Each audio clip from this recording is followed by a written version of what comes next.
नमस्कार दोस्तों, आपका स्वागत है। आज मैं आपको अमावस्या और पूर्णिमा, दो बहनों की कहानी सुना रहे हैं। मित्रों, किसी समृद्ध राज्य में राजा धर्मपाल और रानी लीलावती राज करते थे। उनके दो पुत्र, जिनके नाम वीरेंद्र और शौर्य थे, तथा उनकी दो पुत्रियां थीं। एक बेटी का नाम अमावस्या था और दूसरी का नाम पूर्णिमा। पूर्णिमा, जिसका मुख चंद्रमा जैसा दिव्य था, वह सुबह से संध्या तक मंदिर में भगवान शिव की आराधना करती, गरीबों को भोजन देती, तुलसी को जल चढ़ाती, अपने माता पिता की सेवा करती थी। पूर्णिमा बहुत ही धार्मिक प्रवृत्ति की थी। वह हमेशा पूजा पाठ किया करती, गरीबों की सेवा करती और घर का सारा और सभी प्रकार का काम भी करती थी। लेकिन वहीं दूसरी ओर अमावस्या, जिसे राजसी ठाठ पसंद थे, वह दिन भर श्रृंगार करती, नौकरों पर चिल्लाती, पूजा को व्यर्थ का कर्म कहती। अमावस्या को पूजा पाठ में कोई रुचि नहीं थी। वह न तो पूजा करती थी और न ही कोई काम करती थी। लेकिन दोनों बहनें एक दूसरे को बहुत प्यार करती थीं, क्योंकि पूर्णिमा का स्वभाव बहुत ही अच्छा था। हालांकि राजा रानी का व्यवहार पूर्णिमा के प्रति अच्छा नहीं था। वे अमावस्या और अपने दोनों पुत्रों को ज्यादा प्यार करते थे।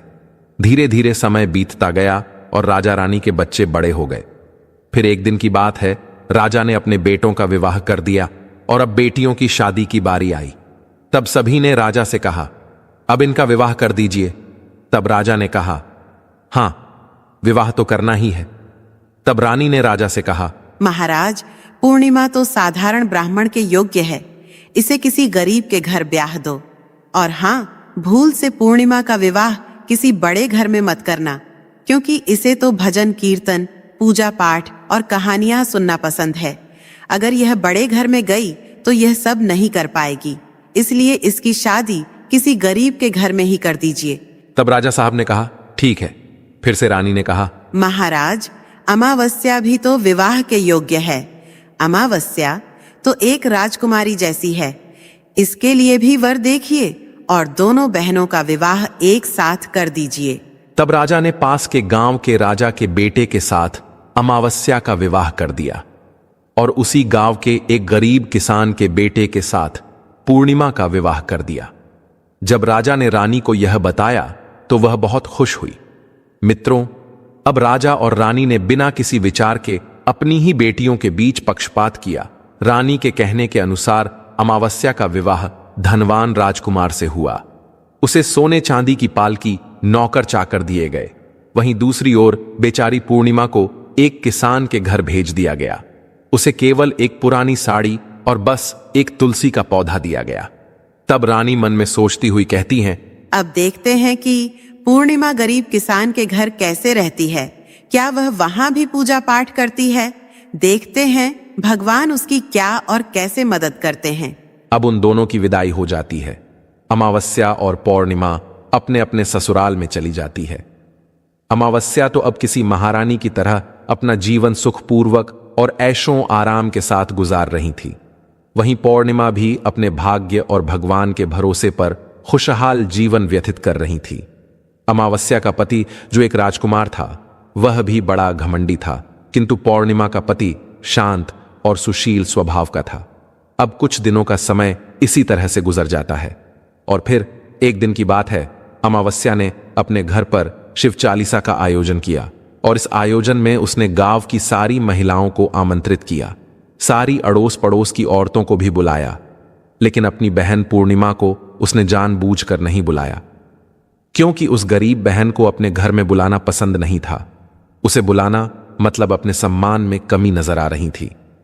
तब वहीं पूर्णिमा अपने दरवाजे पर बैठी थी तो गांव की औरतों ने कहा, अरे पूर्णिमा बहन, तुम्हारी बहन के घर शिव चालीसा का पाठ है, तुम नहीं जाओगी? तब पूर्णिमा ने कहा, नहीं, मैं नहीं जा रही, क्योंकि मेरी बहन ने मुझे नहीं बुलाया है। तब गांव की औरतों ने कहा, नहीं बुलाया तो क्या हुआ, पूजा पाठ है, तुम चलो हमारे साथ। वैसे भी वह तो तुम्हारी बहन है, उसने सोचा होगा कि बहन तो आ ही जाएगी, उसे निमंत्रण की क्या आवश्यकता है। तब गांव की औरतों की बात मानकर पूर्णिमा शिव चालीसा में चली गई। जब अमावस्या ने पूर्णिमा को देखा तो वह गुस्से से बोली, अरे, जब मैंने तुम्हें नहीं बुलाया तो तुम मेरे घर क्यों आ गई? अब जब आ ही गई हो तो चुपचाप एक जगह बैठी रहना। इधर उधर मत घूमना। तूने तो आज मेरी इज्जत ही मिट्टी मिला दी है। जरा देखो अपने आप को, कैसे वस्त्र पहने हैं तुमने। जाओ उधर कोने में बैठो। और फिर उसने पूर्णिमा की गरीबी का बहुत मजाक भी उड़ाया। पूर्णिमा की आंखों से आंसू बहने लगे और वह भगवान शिव से प्रार्थना करने लगी। हे भगवान, मुझ पर आप कब कृपा करेंगे? आखिर मेरा कसूर ही क्या है? पूजा पाठ करना, गरीबों की सेवा करना, काम करना, क्या यह गलत है? हे भगवान, अब मुझ पर कृपा करो। थोड़ी ही समय के बाद इस तरह वह भगवान से विनती करती रही।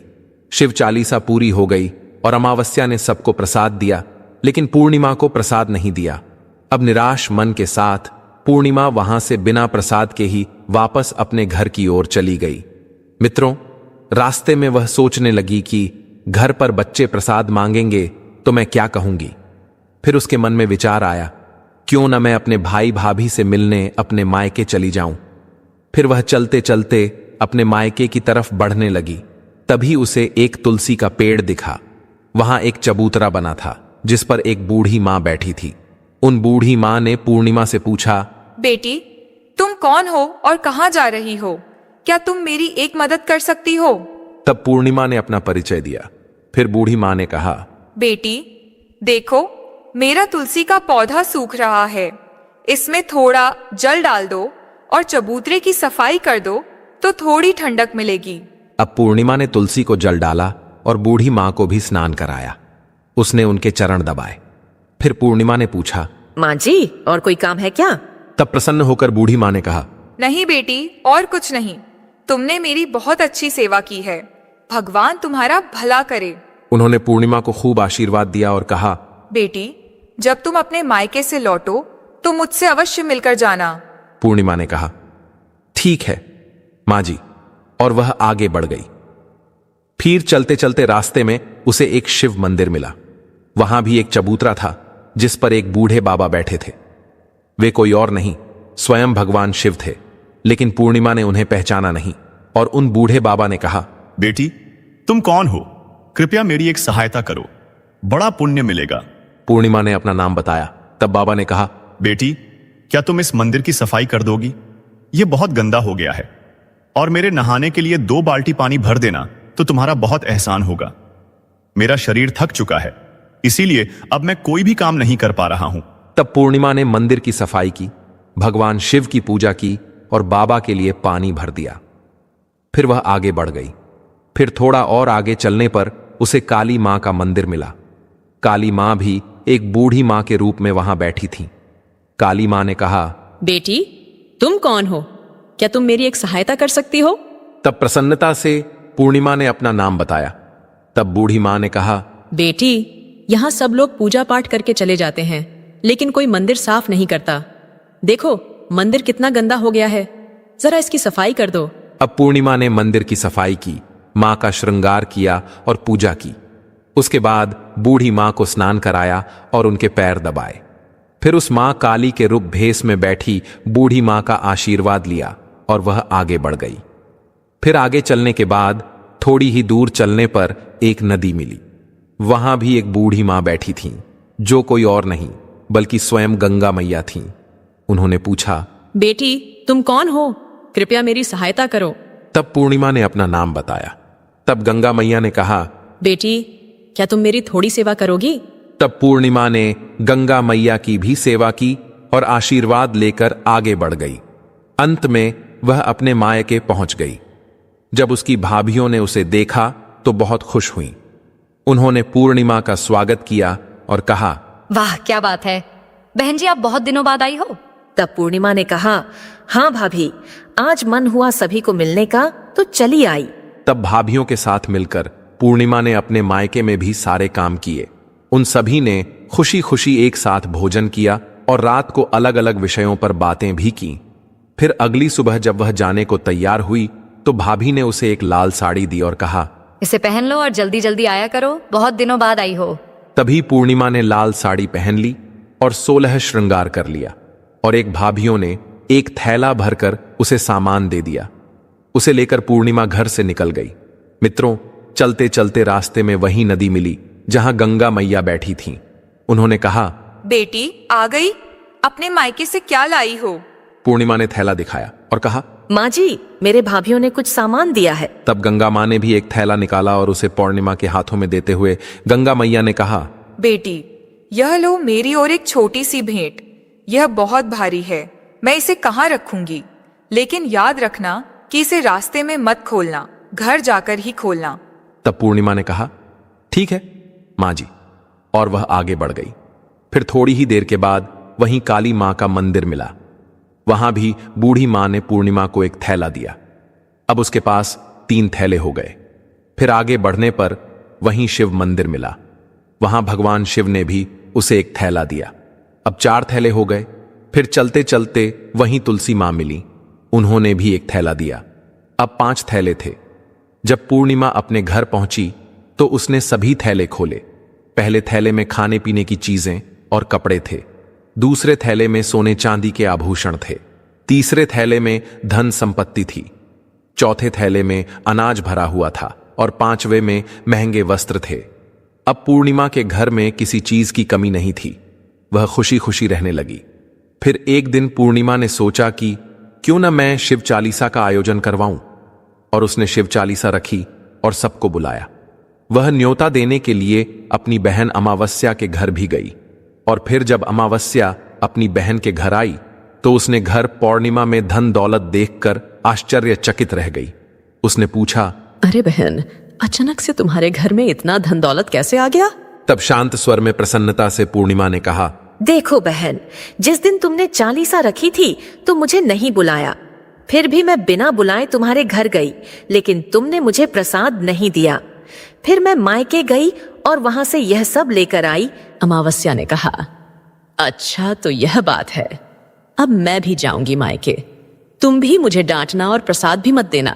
तब पूर्णिमा ने कहा, अरे बहन, यह तो भगवान का प्रसाद है, मैं तो सबको दूंगी। लेकिन अमावस्या ने प्रसाद नहीं लिया और अपने घर जाकर बच्चों से कहकर मायके चली गई। अब चलते चलते रास्ते में वहीं तुलसी माँ मिली। जब उन्होंने अमावस्या को कहा, बेटी, यह चबूतरा साफ कर दो और तुलसी में पानी डाल दो। कृपया मेरी मदद करो। तब क्रोध में आकर अमावस्या ने कहा, ये बुढ़िया, मैंने इतनी महंगी साड़ी पहन रखी है, ये गंदी हो जाएगी। मैं कुछ नहीं करूंगी। फिर आगे चलकर भगवान शिव मिले तो उनसे भी उसने ऐसा ही कहा। काली माँ और गंगा मैया से भी उसने यही कहा। उसका अभद्र व्यवहार देखकर सभी देवी देवता रुष्ट हो गए।